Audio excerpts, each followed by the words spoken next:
Yes, so they have come, they have seen, and it's not what they expected. So they're actually living in droves, right?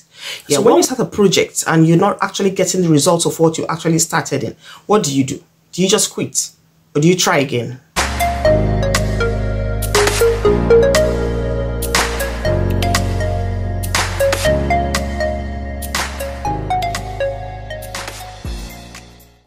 Hi guys, welcome to my channel. My name is Adora, and if you are just joining this channel for the very first time, thank you very much for stopping by.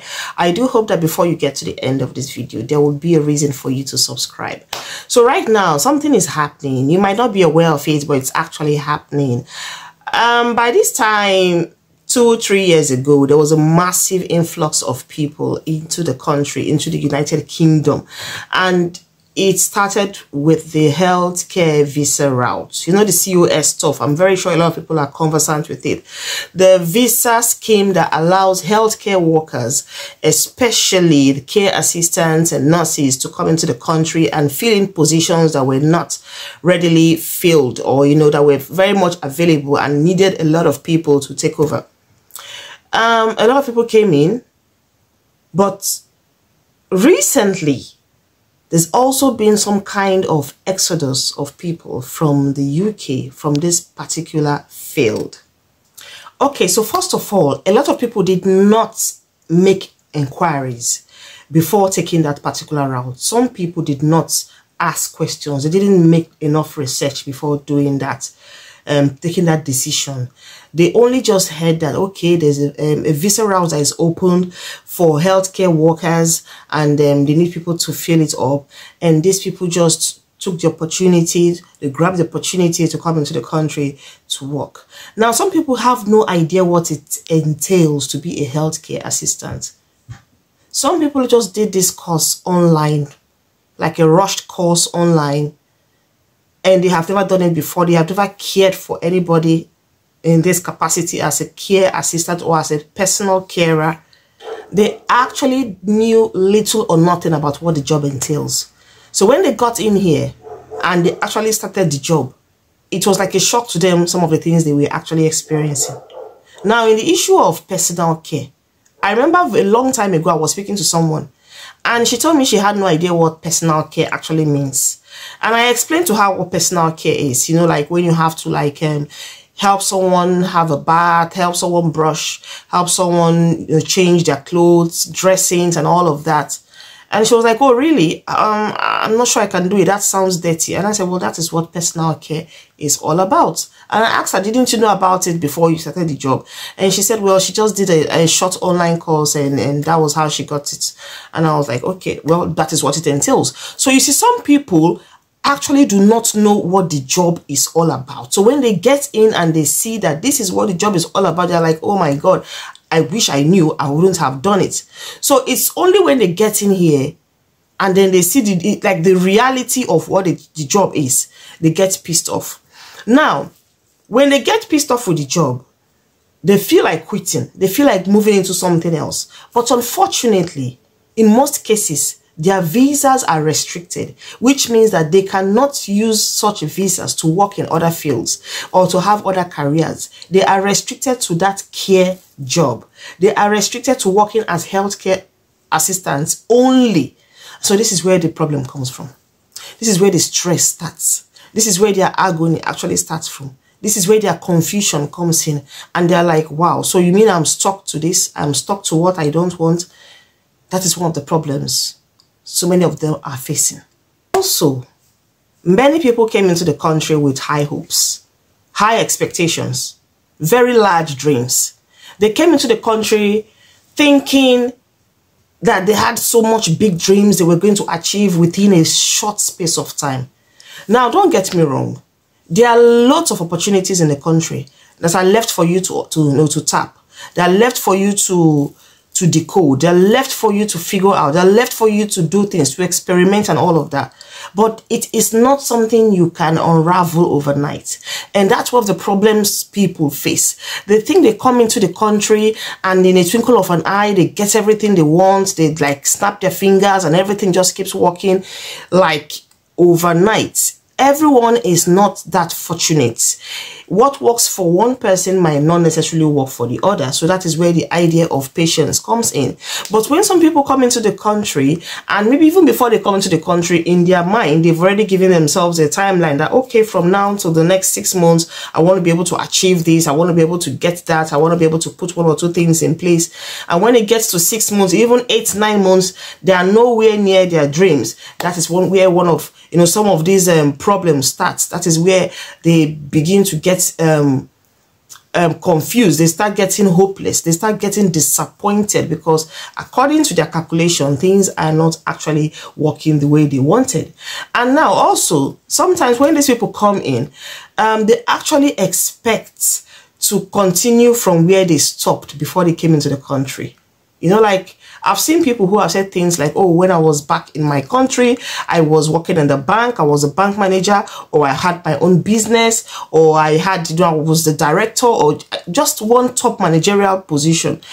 Only for them to come here and they discover that, wow, such positions are not waiting for you. You have to start from somewhere.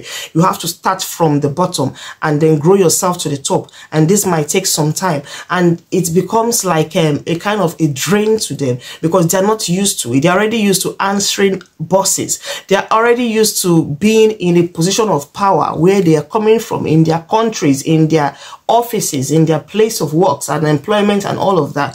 So coming over to the country, where they will now have to start afresh and then start answering to someone. They're now answerable to someone. They're now in position of calling other people sirs and mas. They do not really find that funny.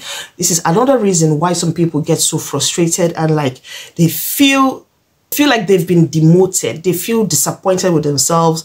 They feel unhappy with their position. And it will surprise you to know that this is one good reason why a lot of people feel like, wow, I had it better back home. I had a good job back home. I had people answering to me and all of that. Why would I come here? And the reverse is the case. And before you know it, they pack their baggages and off they go. Another good reason why some people actually are not able to withstand the test of time in the country and they rush back home unexpectedly is due to laziness. Yes, laziness. Some people are not prepared for the work culture in the UK. In the UK, there is no food for a lazy man. It's either you work or you starve. This is not like back home where we have 1 or 2 people who will always come to your rescue. You have friends, you have families who will always be there for you. Just one phone call, you have someone paying money to your account, you're having a birthday party, friends and families are coming up, cooking up something for you, treating you nicely. You always have people to run to. You want to pay these bills, you want to pay that bills. Even when you don't have it, there are people who will always stand in the gap for you. But unfortunately here, there is no such thing. You have to work for every single thing you need. Every penny you spend is by your own handwork. You work for it. You have to work to pay your bills. You work to pay for your rent, your gas, your council tax, your car insurance. You are literally paying for everything. And unfortunately, if you are not careful, after the month's expenditure, you might be left with little or nothing to save. This is where one of the frustrations come from. This is where the depression comes from. When you have discovered that all you have worked in a month is just gone in a twinkle of an eye on expenses, they start feeling the heat. And unfortunately, over here, no one does anything for you. You do everything yourself. So if you're not the kind of person that has this strong work ethics, this strong work culture, if you're not the kind of like hard-working person, should I say, it's going to be very, very difficult for you to cope. It's going to be difficult for you to meet up with because nobody can do anything for you. You will have to go out there, get a job, get something doing so that you can fend for yourself. So you see, it's not a place where a lazy person can easily thrive. You must be up and doing. You must sit up. You must do something to put food on your table. Now, one thing that shocks a lot of people when they come is when they find out that you are literally on your own here. Yes, you're on your own. Even if you have a family, it's not every time your family will want to come to your rescue financially, because everybody is is working, trying to fend for themselves, trying to pay off their own bills, trying to, they have one or two expenses that they are also dealing with. Not everybody is going to have your time from time to time to always give you something, or to always live wherever they are and visit you. That's another problem a lot of people face when they talk about the issue of loneliness, no social life in the UK. You will be surprised to know that some people even have families. They have friends over in the UK. But all of these families, they live in different cities. Now, once in a while, you might come together to spend some time with each other. But that's as far as it goes. He who visits you in January might not come back in February, maybe until March or until April, because he or she is busy.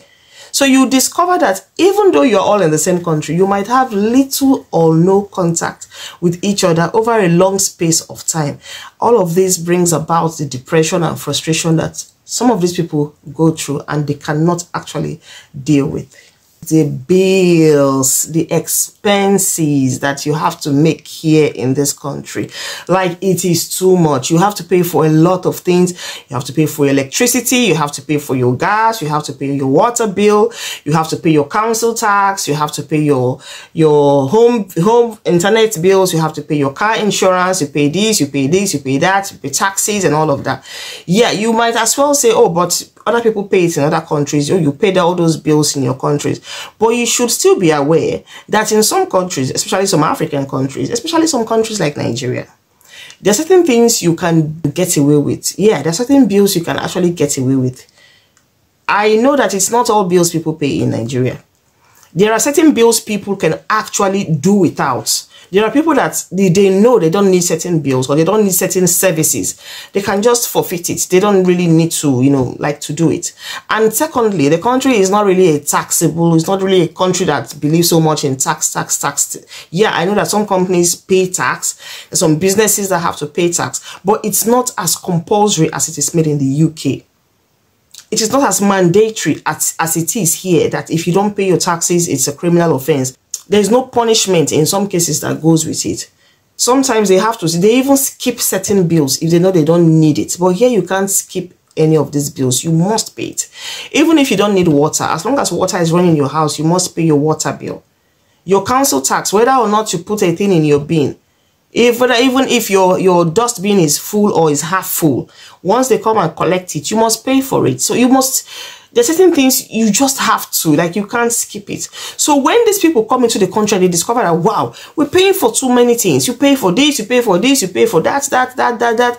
And these people are not even supported in any way by the government. They have to do everything by themselves. They have to pay every bills. They have to make every expenses by themselves through their own hard work, their own sweat. This is where one of the, some of this financial drain comes in. This is where you see them start complaining because a lot is already going out and little is coming into the account. And lastly, I've seen people actually regret coming into the UK because they now realize that they were better off back home. They now realize that they were actually doing better back home. They have now come to the conclusion that their lifestyle back home was much more better than what they're actually facing here in the UK. I've actually seen a lady cry, like she actually shed tears to me, making me understand that when she was back home, she had everything at her beck and call. She had a good job. She had a thriving business beside it. She had nice cars. She had her own house. She was surrounded by friends and family, only to sell all of that and come over here, starting afresh. She doesn't even have a car to move around in the cold.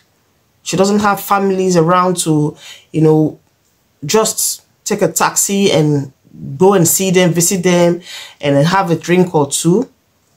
And then she has to come down here and start one menial job that's back home. She knows she would definitely not touch it with a long pole. She would know she cannot do that kind of job back home because she has something better. She has people working for her. She said her life back home was better, was far, far better. And now she has realized that the grass is not always greener on the other side. Now, my own 2 cents in this matter is, If you have everything working for you, if you have a good job, if you have a good business, if your life is on track, I wouldn't advise you to sell off everything you have and come over to the UK. I would not advise you to sell off your properties, sell off your cars, sell off your houses. I won't advise you to empty your bank account because you want to come to the UK. Leave something there. Just leave, maybe you can just probably leave your house. Leave some money in the account and then come over. When you have spent some time, a period of years or maybe months in the UK, tested the waters. If it favors you, fine, you can remain. If it doesn't favor you, then you have every reason to go back home. At least you have lost nothing back in your home country. But it's always very, very advisable that if you want to relocate to a country, you go there and visit, have a look around, see what's obtainable, see how you can compare it to where you are coming from. Look at the checks and balances, the pros and the cons before you make up your mind, before you take a decision. Because some people, why they are regretting it right now is because they didn't have the opportunity to check these things. They didn't have the opportunity to confirm, oh, this place I'm going to, will it favor me? How does it fare economically? How does it look like? Is it better than where I'm coming from? Will I make more money? And all of that. These are the kind of things you should do, the kind of questions you should ask. And my last point here is that everybody is not the same. What works for one person may not work for the other. The UK might be favorable to someone and might not to another person. So in all of this, you can't really tell who it's going to be favorable for until you come in. See you in my next video. Take care.